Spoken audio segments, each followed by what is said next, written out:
Bismillah. Assalamualaikum warahmatullahi wabarakatuh. Jelas ya Pak? Jelas? Alhamdulillah. Alhamdulillah. Alhamdulillahi ala ihsanih. Wasyukru lahu ala taufiqihi wa amtinanih. أشهد أن لا إله إلا الله تعظيما لشأنه وأشهد أن محمدا عبده ورسوله المبعوث برضوانه اللهم صل وسلم وبارك وأنعم على عبدك ورسولك المصطفى صلى الله عليه وسلم وعلى آله وصحبه ومن سار على نهجه وتمسك بسنته إلى مجيء يوم الدين.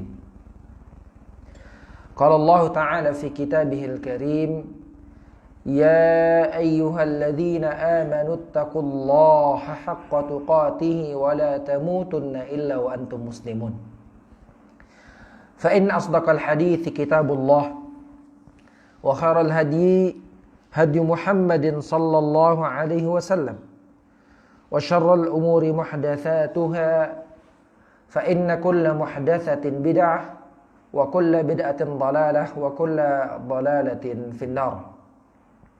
معاشر المسلمين وزمرة المؤمنين, bapak, ibu-ibu, jamaah salat subuh Masjid Musalla Cendrawasih rahimani wa rahimakumullah.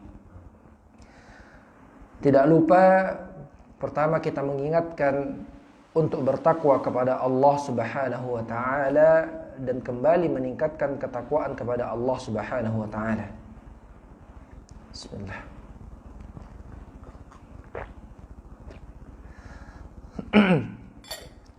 Karena di dalam Al-Qur'anil Karim Allah Subhanahu wa taala memerintahkan tentang takwa ini lebih daripada 200 kali dengan redaksi yang berbeda-beda. Maupun juga di dalam hadis Rasulullah sallallahu alaihi wasallam, maka kita mendapatkan berulang kali perintah untuk bertakwa kepada Allah Subhanahu wa taala. Takut, tunduk, patuh kepada Allah Subhanahu wa taala merupakan makna di antara makna-makna bertakwa kepada Allah Subhanahu wa taala. Kemudian tidak lupa selawat beriringkan salam kita selawatkan, kita ucapkan kepada Rasulullah sallallahu alaihi wasallam yang menjadi suri tauladan kita, yang menjadi makhluk yang terbaik yang Allah Subhanahu wa taala berikan kepada umat manusia sekalian sebagai suri tauladan bagi kita semuanya. Semoga kita mendapatkan syafaat dan diizinkan minum daripada telaga Rasulullah sallallahu alaihi wasallam. Allahumma salli wa sallim wa barik wa an'im ala 'abdika wa rasulika Muhammad sallallahu alaihi wasallam. Ma'asyiral muslimin wa zumratal mu'minin, jamaah salat subuh masjid, bukan masjid Pak ya, masih musalla. Musalla Cendrawasih rahimani wa rahimakumullah. Kita melanjutkan pembahasan kita dari buku Minhajul Muslim yang artinya adalah pedoman hidup seorang muslim pada bab apa yang harus dilakukan seseorang terhadap dirinya. Bagaimana seseorang bersikap kepada jiwanya. Atau maksud yang lain adalah kewajiban seorang terhadap dirinya, terhadap jiwanya. Maka jemaah yang dimuliakan oleh Allah Subhanahu wa taala, pada pertemuan yang lalu kita telah membahas bahwasanya jiwa ini melakukan kesalahan. Dan tidak ada di antara kita yang bisa terlepas daripada kesalahan, kekhilafan atau perbuatan dosa. Karena kita diciptakan oleh Allah Subhanahu wa taala, yaitu penyempurnaannya memiliki fujuraha wa taqwaha, yaitu ada sifat kejelekannya dan juga ada sifat kebaikannya, sifat ketakwaannya kepada Allah Subhanahu wa taala. Maka jemaah yang dimuliakan oleh Allah Subhanahu wa taala, tiada di antara kita yang bisa bersih daripada kesalahan, yaitu ibadah terus, puasa terus, atau sholat tahajud terus. Bahkan hal tersebut ditentang oleh Rasulullah sallallahu alaihi wasallam. Ada sahabat yang ingin sholat terus, tidak tidur. Kemudian puasa terus tiap hari, tidak putus. Dan ada yang tidak mau menikah karena ingin fokus terus ibadah. Maka hal tersebut ditentang oleh Rasulullah sallallahu alaihi wasallam. Aku menikah, aku puasa dan berbuka, aku salat dan tidur. Maka siapa yang membenci sunnahku bukan dari golonganku. Jamaah yang dimuliakan oleh Allah Subhanahu wa taala, melalui hadis tersebut kita mendapatkan banyak sekali problema yang kita hadapi di dalam keluarga ketika kita menikah. Dan sering sekali kita melakukan kelalaian. Sering sekali kita melakukan kekhilafan, baik terhadap tanggung jawab kita maupun sikap kita kepada apa yang kita pimpin. Juga terhadap yang lainnya, ketika kita tidur, kita juga terkadang melakukan kesalahan yang harusnya waktu tidur tersebutlah diatur oleh Allah Subhanahu wa taala. Namun sebagian manusia di waktu ini lebih banyak yang bangun untuk subuh atau masih terlelap tidur, Pak? Apa? Terlelap tidur. Artinya kita tidak bisa terlepas daripada kesalahan. Manusia tidak bisa lepas daripada kesalahan, yang merupakan sunnah Allah Subhanahu wa ta'ala, sunnatullah, ketentuan dan ketetapan dari Allah Subhanahu wa ta'ala. Maka jemaah yang dimuliakan oleh Allah Subhanahu wa ta'ala, setelah Allah Subhanahu wa ta'ala bersumpah dengan 6 sumpah yang pertama di awal surat Asy-Syams, ayat yang ketujuhnya Allah berfirman, wa nafsi wa ma sawwaha, dan demi jiwa dan penyempurnaan jiwa tersebut. Fa'alhamaha fujuraha wa taqwaha. Maka Allah Subhanahu wa taala mengilhamkan kejahatan, keburukan atau melakukan kemaksiatan di dalam jiwa tersebut, wa taqwaha, dan juga yaitu ketaatan dan ketakwaannya. Ayat tersebut dilanjutkan, diberikan arahan kepada kita, pilihlah qad aflaha man zakkaha. Maka beruntunglah orang-orang yang mensucikan jiwanya. Maka jemaah yang dimuliakan oleh Allah Subhanahu wa taala, dampak daripada perbuatan dosa itu sangat banyak. Ketika seseorang tidak kembali kepada Allah Subhanahu wa taala. Maka ketika Allah Subhanahu wa taala mentakdirkan dan menetapkan manusia melakukan perbuatan dosa, namun bukan itu yang menjadi tujuan inti dari keridhaan Allah Subhanahu wa taala. Allah Subhanahu wa taala menciptakan adanya hewan-hewan yang diharamkan. Allah menciptakan adanya iblis. Apakah yang menjadi tujuan inti keridhaan Allah Subhanahu wa taala agar manusia mengkonsumsi hewan atau makanan yang haram tersebut? Apakah yang menjadi tujuan inti daripada penciptaan iblis agar kita bermuamalah, berinteraksi, atau na'udzubillah min dzalik seseorang mengikuti iblis tersebut? Tentu tidak. Apakah ketika Allah Subhanahu wa taala menciptakan bagi kita hawa nafsu dan mentakdirkan hal tersebut dengan tujuan inti keridhaannya adalah kita mengikuti hawa nafsu? Apakah itu, Pak? Tidak. Allah Subhanahu wa taala mentakdirkan diri kita melakukan kemaksiatan, bukan tujuan intinya adalah agar kita melakukan kemaksiatan. Bisa saja orang berargumen, kan ini takdir Allah, kan ini ketetapan Allah saya melakukan kemaksiatan. Betul, itu memang ketetapan Allah, bukan itu menjadi tujuan inti keridhaan Allah Subhanahu wa taala. Jamaah yang dimuliakan oleh Allah Subhanahu wa taala. Maka ketika Allah Subhanahu wa taala menjadikan kita melakukan perbuatan dosa, maka yang menjadi tujuan inti daripada ketetapan Allah Subhanahu wa taala tersebut adalah agar kita melakukan kewajiban yang pertama yang disebutkan di dalam buku ini, yaitu agar kembali dan bertaubat kepada Allah Subhanahu wa taala. Ketika jatuh, maka dia bangkit lagi. Bertaubat dengan taubat yang sesungguhnya yang memenuhi syarat 3+1.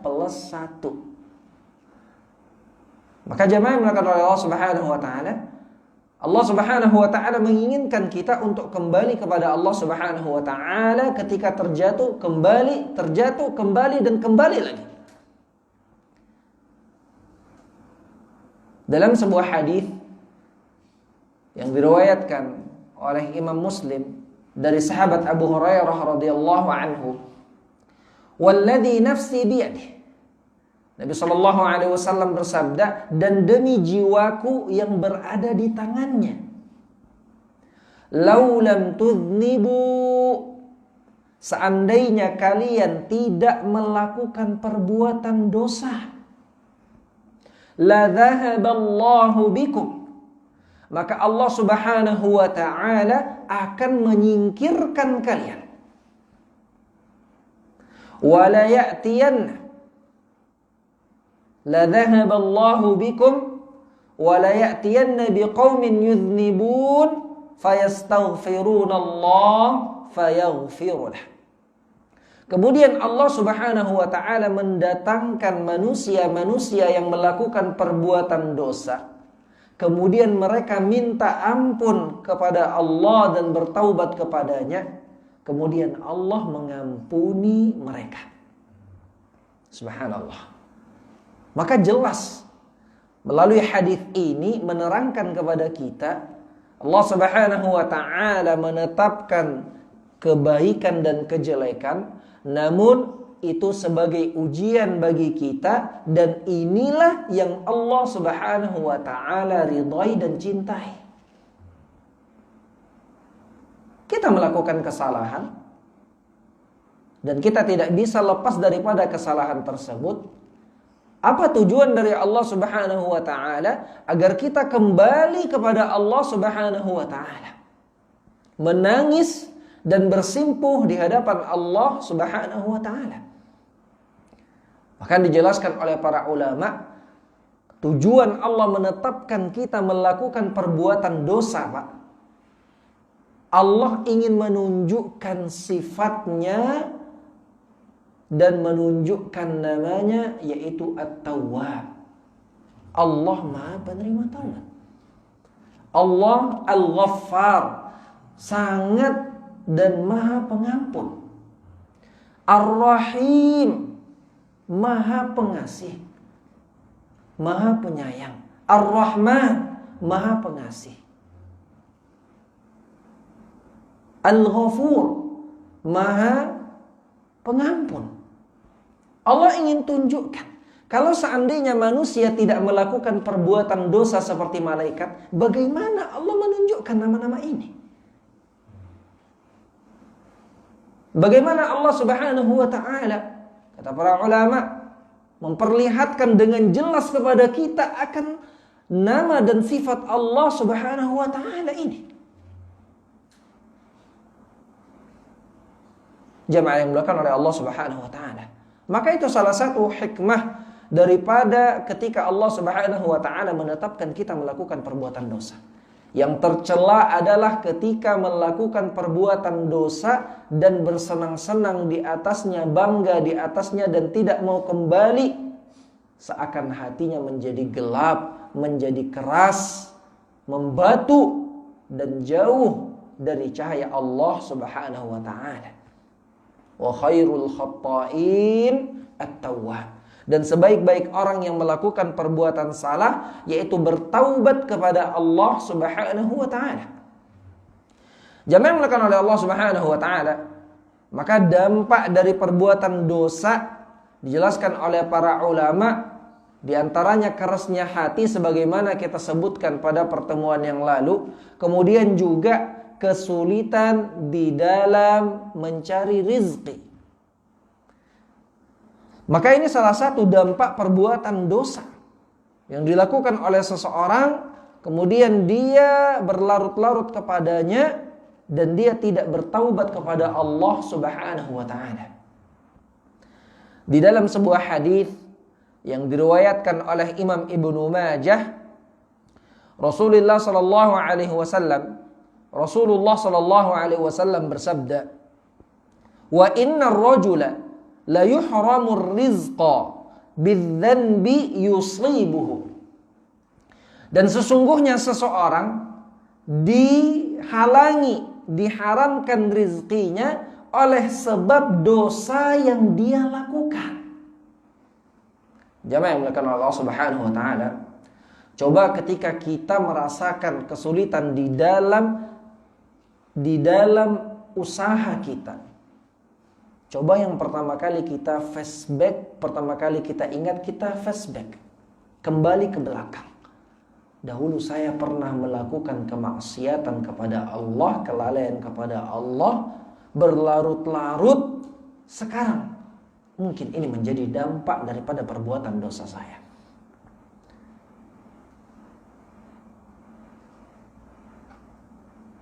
Menjadi dampak dalam usaha dan upaya yang saya lakukan. Ketika terjadinya kesulitan dan tantangan di dalam usahanya, yang pertama kali dia cross check yaitu hubungan dia kepada Allah Subhanahu wa ta'ala.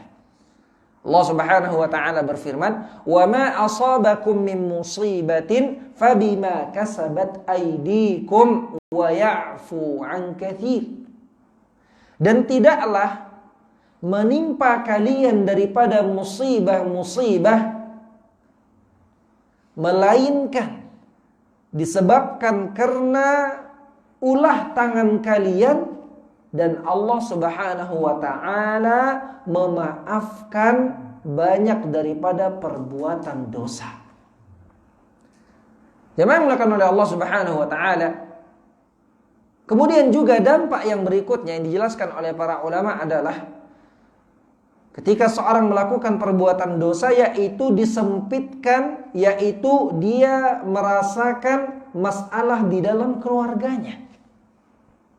Kita sering berinteraksi kepada keluarga kita, dan sering kita mendapatkan masalah. Ada masalah yang remeh, ada yang masalah agak runcing, Pak.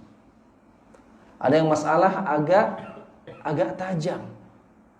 Yang sehingga kita lebih memilih untuk ke masjid atau mungkin keluar rumah daripada tidak kontrol.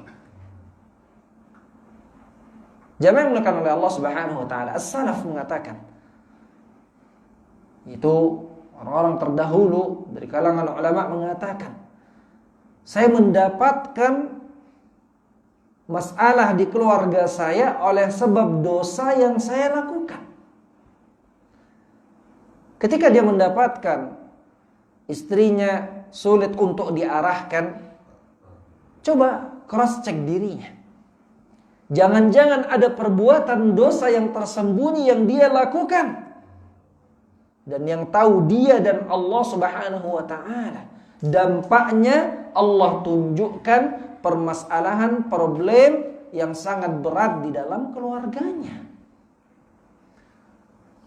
Kemaksiatan tersebut kitalah yang lebih paham.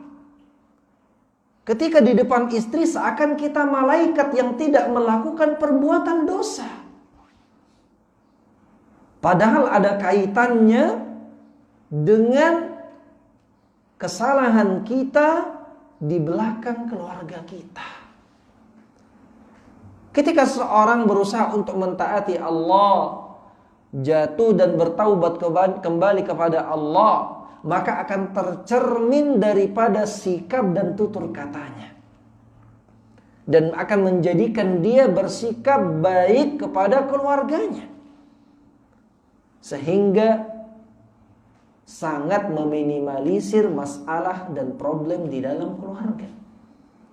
Sebaliknya, orang yang gemar bermaksiat kepada Allah, kita yang lebih tahu siapa kita di belakang atau ketika orang tidak melihat. Bersembunyi bermaksiat kepada Allah, apa saja bentuknya, meninggalkan kewajiban atau melakukan keharaman, melewati garisan dan batasan Allah. Ketika seorang melakukan tersebut, jiwanya sempit, bawaannya tidak nyaman.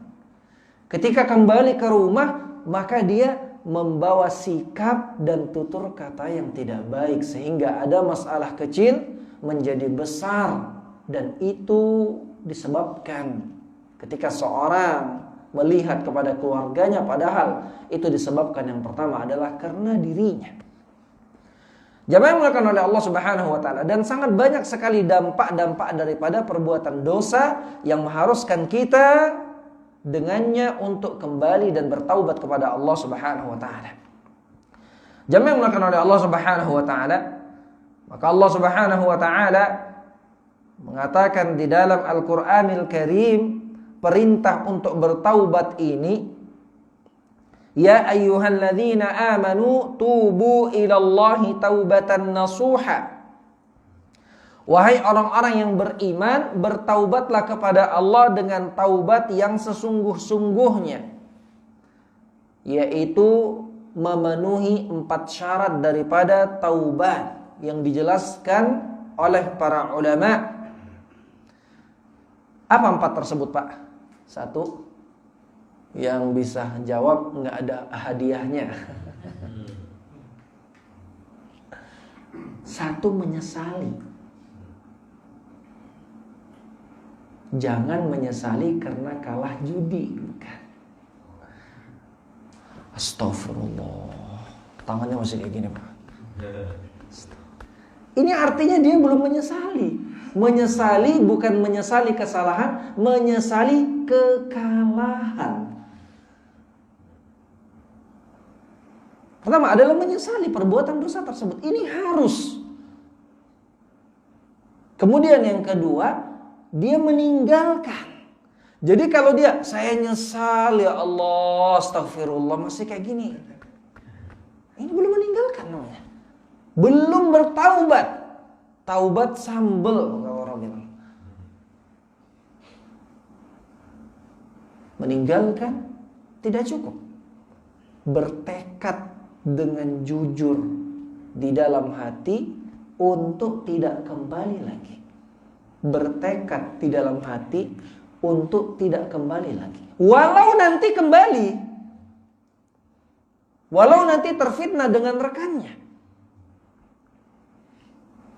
Maka ini syarat daripada taubatun nasuha 3, kemudian yang plus 1, yaitu meminta halal daripada saudara atau daripada rekan yang kita zalimi. Mungkin kita mengambil hartanya, atau mungkin kita mencelakakannya. Maka tidak cukup bertaubat kepada Allah Subhanahu wa taala, minta ampun kepada Allah, astaghfirullah wa atubu ilaik, dan memperhatikan 3 syarat ini, namun harus plus 1, yaitu meminta halal daripada dosa dan kekhilafan yang dia lakukan kepada saudaranya. Misalnya dia menceritakan saudaranya di dalam grup, atau mungkin membicarakan saudaranya mendengarnya, maka dia meminta halal, meminta maaf kepada saudaranya. Maka inilah yang merupakan taubatun nasuha, taubat yang sesungguh-sungguhnya walau nanti terjatuh lagi. Maka kembali untuk bertaubat, taubatan nasuha. Mereka yang belum memenuhi syarat tersebut, aslinya mereka belum bertaubat kepada Allah Subhanahu wa taala sebatas ucapan. Sebatas ucapan. Maka jamaah yang dimuliakan oleh Allah Subhanahu wa taala, apa yang Allah Subhanahu wa taala janjikan dalam surat At-Tahrim ayat ke-8, tubu ilallah taubatan nasuha, bertaubat dengan taubat yang sesungguh-sungguhnya, asa rabbukum ayyukaffira ankum sayyiatikum. Allah Subhanahu wa taala memaafkan kesalahan-kesalahan kalian, wa yudkhilakum jannatin tajri min tahtihal anhar. Allah Subhanahu wa taala memasukkan kalian ke dalam surga yang di bawahnya mengalir sungai-sungai. Kemudian jemaah yang dimuliakan Allah Subhanahu wa taala, pada kesempatan yang mulia ini kajian kita beri judul menyadari pentingnya taubat. Menyadari pentingnya taubat. Dan inilah yang menjadi tujuan dan keinginan Allah Subhanahu wa taala. Melakukan kemaksiatan, bertaubat dengan taubat yang sesungguhnya. Melakukan lagi, bertaubat dengan taubat yang sesungguhnya. Maka sebagian orang di dalam benak pikirannya terkesan bermain-main. Terkesan ada kekhawatiran di dalam dia melakukan taubat kepada Allah Subhanahu wa taala. Terkesan seakan main-main di dalam amal salehnya tersebut. Ada kekhawatiran. Jamaah yang dimuliakan Allah Subhanahu wa taala, ketika seseorang memperhatikan taubat tersebut, yaitu memperhatikan 3 syarat kemudian plus 1 daripada syarat taubah, kemudian dia jatuh kembali melakukan perbuatan dosa, maka sungguh dia telah bertaubat kepada Allah Subhanahu wa taala dengan taubatan nasuha, walaupun di dalam hatinya ada kekhawatiran nanti saya jatuh lagi. Saya jatuh lagi. Saya ini munafik atau tidak? Saya sudah bertaubat kepada Allah, namun saya jatuh lagi. Maka jemaah yang dimuliakan oleh Allah Subhanahu wa taala, rasa kekhawatiran terhadap diri seseorang di dalam menjalankan ketaatan kepada Allah Subhanahu wa taala, ada rasa khawatir. Apakah saya digolongkan orang munafik ataukah tidak? Maka ini merupakan satu di antara ciri khasnya seseorang yang beriman dan bertakwa kepada Allah Subhanahu wa taala. Ada rasa kekhawatiran di dalam jiwanya. Apakah saya ini munafik atau tidak? Na'udzubillah, summa na'udzubillah, kita berlindung daripada sifat munafik. Para sahabat, maka para ulama mengatakan, tabi'in mengatakan bahwasanya di dalam masalah kemunafikan tersebut, la ya'manuhu illa munafiqan. Tidaklah yang merasa aman daripada kemunafikan berarti melainkan dia adalah orang yang munafik.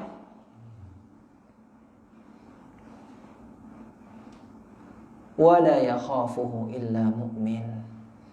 Dan tidaklah orang yang khawatir terhadap kemunafikan tersebut melainkan dia adalah seorang mukmin sejati. Umar bin Khattab datang kepada orang sahabat yang menjadi bank penyimpanan rahasia Rasulullah sallallahu alaihi wasallam, Hudzaifah bin Yaman. Apa yang dia tanyakan kepada Hudzaifah? Wahai Hudzaifah, adakah namaku disebutkan oleh Rasulullah orang-orang munafik di antara nama-nama orang-orang munafik? Sekelas Umar bin Khattab. Ada rasa kekhawatiran, ada rasa kecemasan. Maka jemaah yang dimuliakan oleh Allah Subhanahu wa taala, kembali kita mengingat perkataan tadi, la ya'manuhu illa munafiqan. Tidaklah orang yang merasa aman melainkan dia orang munafik. Saya ini enggak munafik. Saya ini enggak pernah munafik. Saya ini selalu beriman. Saya ini enggak pernah munafik. Merasa aman daripada rasa tersebut. Yang mana para sahabat Nabi SAW mengkhawatirkan di dalam perbuatan amal saleh mereka, apakah diterima, apakah saya munafik dan ataukah tidak. Maka orang yang merasa aman daripada perbuatan tersebut, daripada perasaan tersebut, maka sungguh dia adalah orang munafik sebenarnya. Dan tidaklah orang yang khawatir terhadap dirinya hal tersebut dan terus menintrospeksi dirinya, melainkan dia adalah seorang mukmin sejati. Kembali kepada poin kita. Sudah menjadi qadratullah, ketetapan Allah, kita melakukan perbuatan dosa, kita bertaubat, dan taubat kita adalah taubatan nasuha yang diminta oleh Allah Subhanahu wa taala. Kalau nanti jatuh, kalau ada rasa apakah saya munafik atau tidak, melainkan berarti Anda adalah seorang mukmin.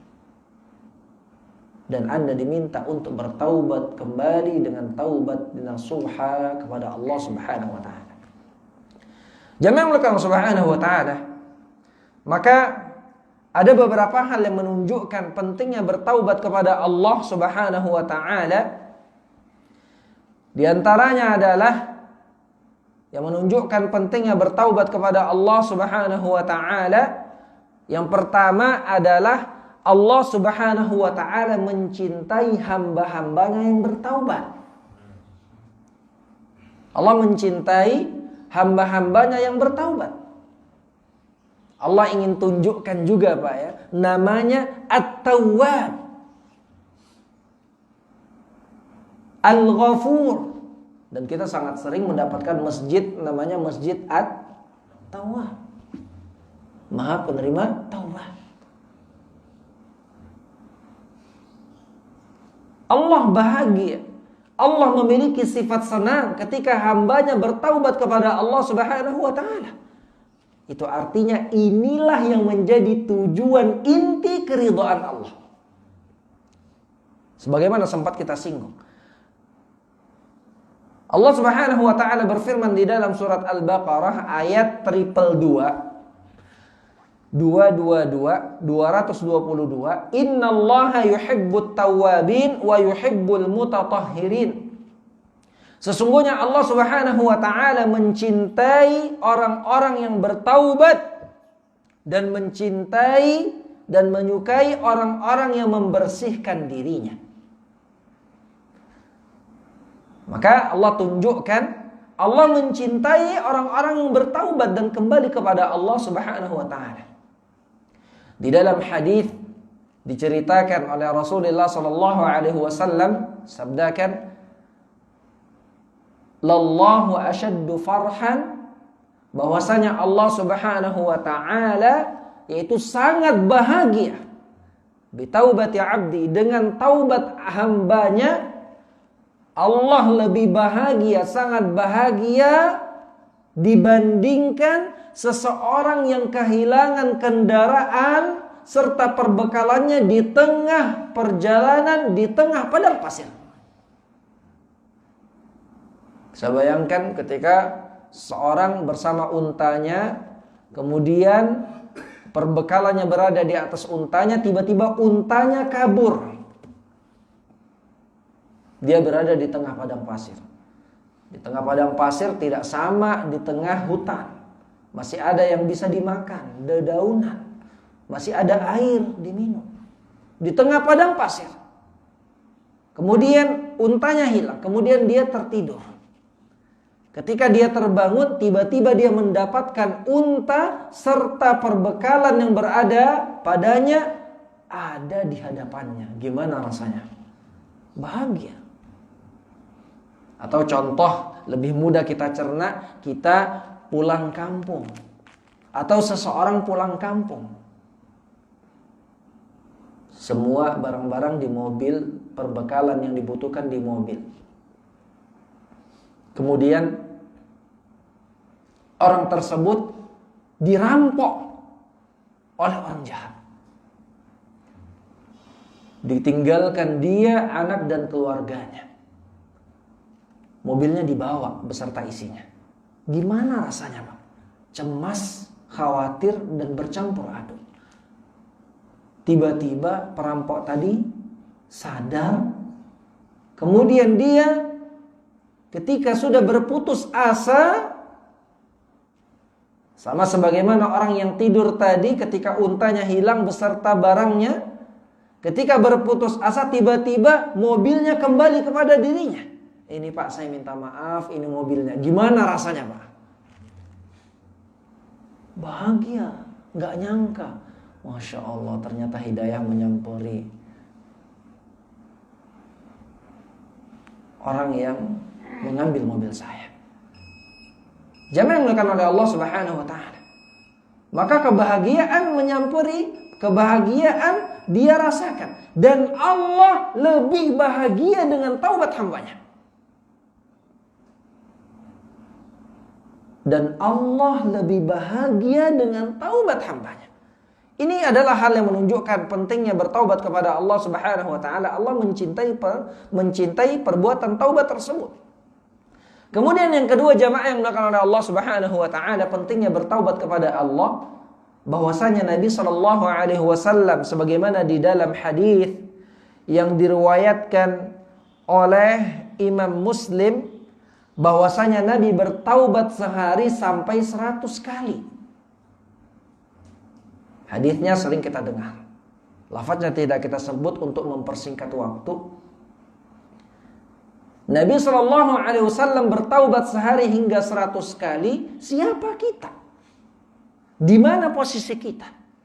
Dan ini juga menunjukkan jamaah yang dimuliakan oleh Allah Subhanahu wa taala, Nabi ingin tunjukkan kepada umatnya bahwasanya bertaubat kepada Allah Subhanahu wa taala adalah hal yang sangat penting di dalam kehidupan manusia. Kalau tidak mungkin sampai 100 kali. Mungkin 5 kali, 3 kali, atau beberapa kali. Akan tapi Nabi SAW bertaubat sehari hingga 100 kali. Nabi ingin tunjukkan kepada kita umatnya bahwasanya bertaubat itu adalah hal yang sangat penting. Bahwasanya bertaubat adalah hal yang sangat dan harus diperhatikan oleh hamba-hamba Allah Subhanahu wa taala.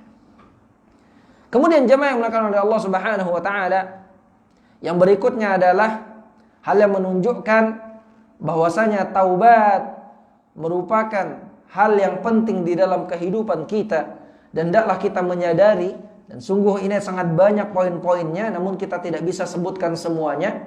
Ini kita menyebutkan poin yang terakhir karena waktu sudah habis, Pak ya. Waktu sudah habis ya, sampai bel ya. Yang terakhir kita sebutkan adalah firman Allah Subhanahu wa taala di dalam surat Maryam yang menjelaskan bahwasanya taubat merupakan sebab seseorang masuk ke dalam surga Allah dan diselamatkan dari neraka Allah Subhanahu wa taala. Allah berfirman di dalam surat Maryam, "Fa khalafa min ba'dihim khalfun adha'us salata wattaba'us syahawat fasawfa yalqawna ghayya." Maka datanglah setelah para nabi-nabi tersebut segolongan kaum yang mereka menyia-nyiakan salat, mereka mengikuti syahwat, kemudian mereka akan dicampakkan ke dalam kehinaan. Illa man taba, melainkan orang-orang yang bertaubat kepada Allah, beramal saleh, wa amana, dan beriman kepada Allah, wa amila salihan, dan mengamalkan amalan saleh. Bertaubat, beriman, mengamalkan amalan saleh, faulaika yadkhulunal jannah wa la yuzlamuna syai'ah. Maka mereka lah yang akan dimasukkan ke dalam surga Allah, dan mereka tidak dizalimi sedikit pun, kata Allah Subhanahu wa taala. Maka poin yang ketiga ini menunjukkan taubat menghantarkan seseorang, memasukkan seseorang ke dalam surga Allah. Pak, coba kita renungkan. Kita ingat Nabi Adam alaihi salam, Allah keluarkan dari surga karena melakukan berapa puluh dosa, Pak? Berapa? Satu dosa. Memakan buah yang dinamakan oleh syaitan buah khuldi, buah kekekalan. Buah khuldi itu nama yang diberikan oleh syaitan. Ala adulluka ala syajaratil khuldi, sebagaimana dalam surat Toha, buah kekekalan. Saya ini sebagai penasehat, iblis juga mengatakan demikian. Kalau tanpa ilmu kita tidak bisa membedakan. Perhatikan, dikeluarkan daripada surga, tidak diizinkan berada di surga karena satu dosa. Ini hal yang menunjukkan pentingnya taubat. Kita nggak masuk surga walau membawa satu dosa. Walau membawa satu dosa. Nabi Adam dikeluarkan karena satu dosa. Coba buka mata kita. Buka mata hati kita. Jangan sampai hati kita tidak bisa mencerna daripada firman dan sabda Rasulullah. Dikeluarkan dari surga karena sebab satu dosa. Tidak ada manusia masuk ke dalam surga dengan membawa dosa. Imma bersih-bersih tersebut di dunia ini, itu dengan mengamalkan amalan saleh, bertaubat kepada Allah Subhanahu wa taala, mengamalkan amalan saleh, atau bersih-bersih tersebut bagi orang yang masih memiliki keimanan dan akan nantinya dimasukkan ke dalam surga, yaitu setelah transit di neraka Allah, na'udzubillah summa na'udzubillah. Jamaah yang dimuliakan oleh Allah Subhanahu wa taala. Maka bersih-bersih tersebut kita pilih bersih-bersih di mana? Pilih bersih-bersih di sini. Dan salah satunya adalah menyadari pentingnya bertaubat kepada Allah dan mengamalkan amalan saleh. Atau na'udzubillah, seseorang ingin bersih-bersih nantinya di neraka Allah yang panasnya 1:70 kali lipat. Coba lilin bakar tangan kita, tahan gak? Kalau itu saja tidak tahan, bayangkan seandainya 2 kali lipat, 3 kali lipat, 4 kali lipat, 10, 20, 30, 70 kali lipat. Azab yang teringan dipijakkan bara di kaki seseorang, menggelegak otaknya. Kita ingin bersih-bersih di mana? Pintu taubat masih terbuka. Yang mana pintu taubat tersebut ditutup ketika 2 hal. Yang pertama adalah ketika nyawa seseorang berada di tenggorokan, kerongkongan. Maka pintu taubat ditutup oleh Allah Subhanahu wa taala. Dijelaskan dalam hadis Rasulullah sallallahu alaihi wasallam, Maka ketika nyawanya berada di tenggorokan, maka ditutup pintu taubat oleh Allah Subhanahu wa taala sebagaimana Firaun.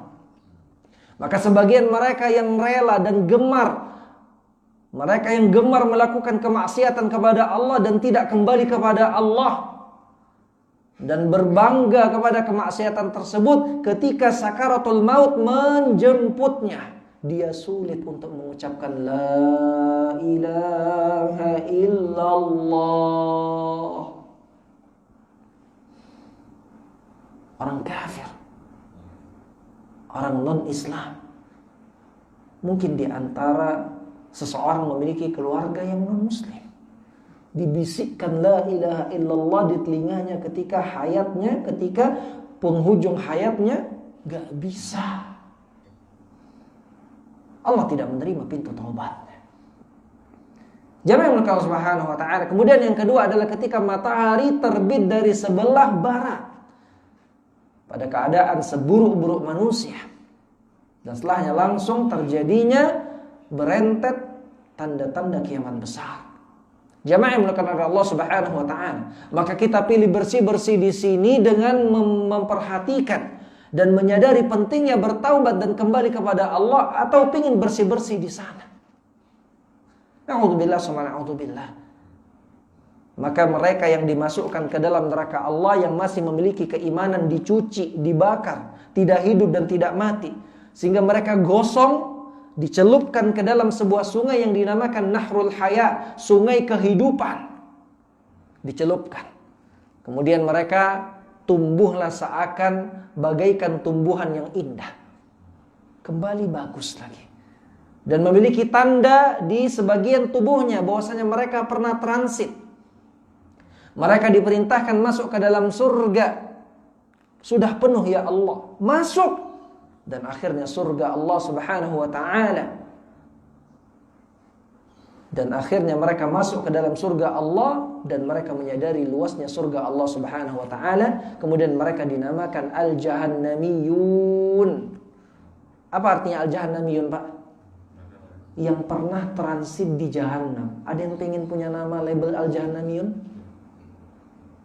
Ada, Pak? Al-Jahannamiyun, yang pernah transit di Jahannam, punya gelar Jahannamiyun. Na'udzubillah. Akhirnya mereka risih dengan gelar ini, mereka minta diganti oleh Allah Subhanahu wa taala. Maka digantilah dengan gelar Utaqaur Rahman, orang yang dibebaskan dan dikeluarkan oleh Allah Subhanahu wa taala dari neraka Allah Subhanahu wa taala. Orang yang dibebaskan dari neraka Allah Subhanahu wa taala. Maka jamaah yang Allah Subhanahu wa taala, kami berlindung kepadamu ya Allah untuk mencicipi neraka-Mu. Na'udzubillah, kami berlindung kepadamu ya Allah. Maka sadarkan kami akan perintah untuk kembali dan bertaubat kepadamu ya Allah. Kami tidak ingin transit, kami ingin langsung direct ke surga-Mu ya Allah. Jamaah yang Allah Subhanahu wa taala, inilah poin yang ketiga yang menunjukkan pentingnya bertaubat kepada Allah Subhanahu wa taala. Seorang masuk ke dalam surga Allah Subhanahu wa taala tanpa melakukan perbuatan dosa, tanpa ada kesalahan yang masih ada pada dirinya. Bersih-bersih di sini atau bersih-bersih di neraka Allah Subhanahu wa taala. Wa na'udzubillah min dzalik, dan kita berlindung kepada Allah Subhanahu wa taala daripada hal tersebut.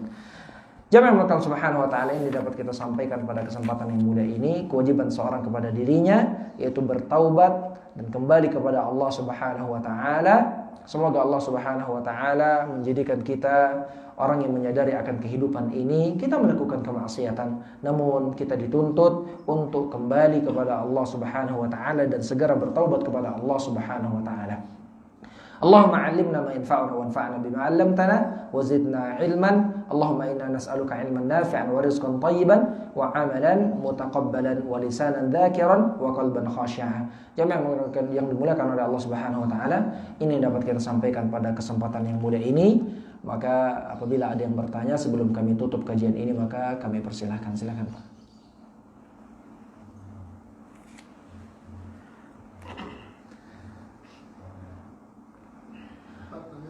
Ya, silakan. Waalaikumsalam warahmatullahi wabarakatuh.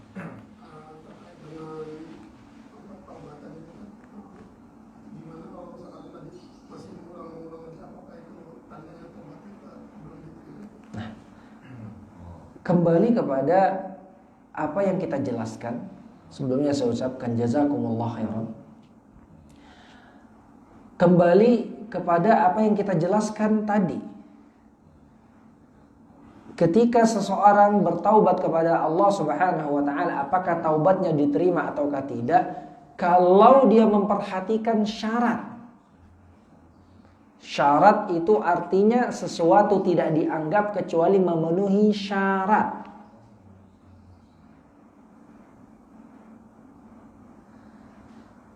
Seseorang tidak akan dianggap dia sholat kecuali memenuhi syarat, dan di antara syaratnya adalah berwudu. Kalau seorang sholat tanpa berwudu, kira-kira dianggap nggak sholatnya, Pak? Tidak. Seorang tidak dianggap taubatnya ketika tidak memenuhi syarat. Yaitu syaratnya menyesali, meninggalkan, bertekad tidak kembali. Kita yang bisa merasakan di dalam jiwa kita. Kalau kita tidak merasakan hal tersebut, tidak mengecamkan, tidak bertekad terhadap 3 hal tersebut, menyesali, meninggalkan, dan bertekad untuk tidak kembali, maka sesungguhnya orang tersebut sebenarnya belum bertaubat.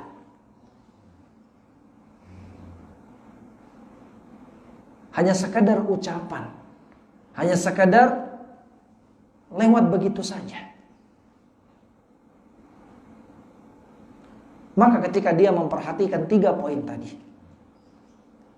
kalau ada kaitannya dengan manusia yang lain, dia perhatikan poin yang keempat, meminta halal. Ketika dia merasakan hal tersebut dan betul-betul dia merasakan hal tersebut, maka sungguh dia bertaubat kepada Allah dengan taubatan nasuha, walau nanti mengulangi kembali. Saya minta ampun kepada Allah Subhanahu wa taala, misalnya saya meninggalkan sholat sekian lama, saya bertaubat untuk tidak meninggalkan lagi. Kemudian ditunjukkan dengan sikapnya, dia jaga, akhirnya dia rutin melakukan sholat, dia rutin menjaga sholat jamaah di masjid. Dia tunjukkan dengan sikapnya terhadap taubatnya, dia tidak melakukan kesalahan itu lagi. Ada rentan waktu yang dengannya dia tidak melakukan kesalahan tersebut. Kemudian hawa nafsu kembali menggodanya. Namun di awal taubatnya dia sudah merasakan 3 ini plus 1. Maka dia sungguh telah bertaubat dan dihapuskan kesalahan yang pertama. Ketika dia terjatuh lagi, setelah dia jujur di dalam taubatnya, maka jamaah yang dimuliakan Allah Subhanahu wa taala, bukan berarti taubat yang pertama adalah taubat yang tidak sesungguhnya. Maka walaupun nantinya terjatuh lagi, maka kembali lagi bertaubat kepada Allah. Kembali lagi minta ampun kepada Allah Subhanahu wa taala. Jamaah Allah Subhanahu wa taala, dan kita yang sangat tahu hati kita.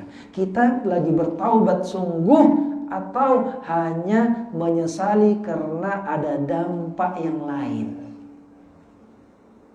Biasanya orang ketika ada dampak yang lain, barulah dia kembali ke masjid. Bukan karena menyesali perbuatan dosa, pelanggaran syariat yang dia lakukan, atau meninggalkan kewajiban yang telah Allah Subhanahu wa taala wajibkan kepadanya. Maka kita cross check kembali kepada hati kita. Sudahkah kita memenuhi syarat taubat yang dengannya taubat kita diterima oleh Allah Subhanahu wa taala, ataukah belum memperhatikan hal tersebut, hanya sekedar pengakuan atau sekedar penyesalan saja? Ya, maka yang banyak yang didapati adalah yang pertama, yaitu poin yang pertamanya saja, yaitu hanya sekedar menyesali saja. Itu kemudian tidak meninggalkan atau tidak bertekad untuk tidak kembali kepadanya. Wallahu taala alam. Wassallallahu ala nabiyina Muhammad wa ala alihi wa sahbihi ajma'in. Kami minta maaf atas waktu yang kami ambil karena kami merasa waktunya sangat sedikit. Semoga Allah Subhanahu wa taala meridai kita. Kita tutup dengan doa kafaratul majlis. Subhanakallahumma wa bihamdika asyhadu an la ilaha illa anta astaghfiruka wa atubu ilaik. Wassalamualaikum warahmatullahi wabarakatuh.